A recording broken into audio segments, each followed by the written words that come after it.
নিযুক্তিও আমি 10 অক্টোবৰত দিব পাৰোঁ আৰু নৱেম্বৰ ডিচেম্বৰ জানুৱাৰীৰ ভিতৰত এডিআৰিৰ নতুন এডভাৰটাইজমেণ্টটো আমি যাতে দিব পাৰোঁ। অসম পুলিচৰো দ্বিতীয় কাট অফ নোলায়, কিন্তু বছৰটোৰ শেষৰ ফালে আমি আকৌ নতুন অসম পুলিচত খালী হৈ থকা পোষ্টসমূহ আমি এডভাৰটাইজ কৰিম। চতুৰ্থ বৰ্গৰ পৰীক্ষাৰ বাবে এতিয়া এটা অৰেল টেষ্ট হ'ব। এই অৰেল টেষ্ট আমি জুন মাহত অনুষ্ঠিত কৰিম। লগে লগে এডিআৰিৰ তৃতীয় বৰ্ষৰ পাছ কৰা ছাত্ৰ ছাত্ৰীসকল বা যুৱক যুৱতীসকলৰ বাবে এটা স্কিল টেষ্ট হ'ব।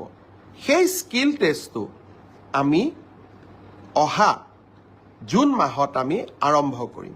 আমাৰ লক্ষ্য হৈছে যাতে এডিআৰিৰ নিযুক্তিও আমি 10 অক্টোবৰত দিব পাৰোঁ আৰু নৱেম্বৰ ডিচেম্বৰ জানুৱাৰীৰ ভিতৰত এডিআৰিৰ নতুন এডভাৰটাইজমেণ্টটো আমি যাতে দিব পাৰোঁ। এডিআৰিৰ ৰিজাল্ট দিলে মই অত্যন্ত আনন্দিত যে তৃতীয় আৰু চতুৰ্থ শ্ৰেণীৰ ৰিজাল্ট দিয়াৰ পিছত সকলোৱে এটা কথা স্বীকাৰ কৰিছে যে এই ৰিজাল্ট মেৰিটৰ আধাৰত হৈছে, মেধাৰ ভিত্তিত হৈছে।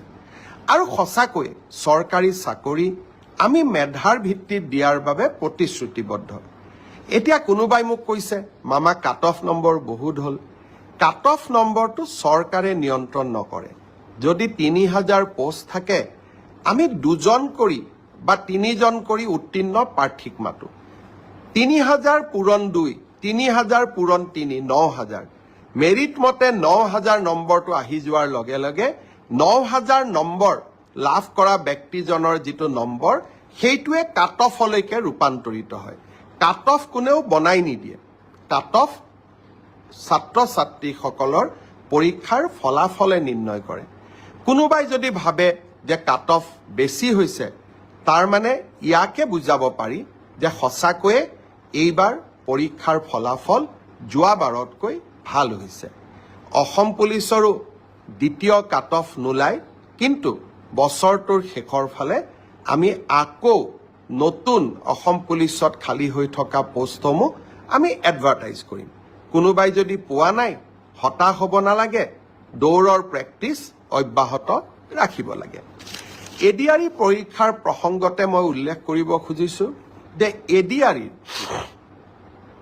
চতুৰ্থ বৰ্গৰ পৰীক্ষাৰ বাবে এতিয়া এটা অৰেল টেষ্ট হ'ব। এই অৰেল টেষ্ট আমি জুন মাহত অনুষ্ঠিত কৰিম। লগে লগে এডিআৰিৰ তৃতীয়